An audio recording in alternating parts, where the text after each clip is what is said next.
Hello and welcome back to another video. This problem, we're asked what is the sum of the complex numbers 2 plus 3i and 4 plus 8i. So this is the sum, so we have 2 plus 3i plus 4 plus 8i. And before we do anything, we just have to think of I is equal to the square root of -1. We're not really going to consider this unless we have something like I squared or I cubed, right? If we just have I, we're not going to convert it into the square root of -1 because all these answers have i's in them. They weren't converted into the square root either. So what is this equal to? So we have 2 plus 3i plus, and then there's no coefficient here in front of this parentheses. There's no negative. So you can think of this just as 1.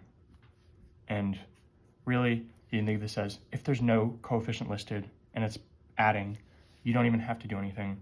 You can just drop the parentheses because if you notice, we multiply by the invisible coefficient 1. If there's any coefficient listed, it's always 1. If you do that, you get 1 times 4 is 4, plus 1 times 8i is 8i. That is the same as just getting rid of the parentheses. But anyways, we move on, and we want to combine like terms now. 2 plus 4, adding up our constants. 2 plus 4 is 6, plus 3 plus 8 is 11i. Again, we're just treating I as a variable. And 6 plus 11i is already in its final form. It's going to line up with C is going to be your final answer. As always, thank you for liking and subscribing, and I'll see you in the next video.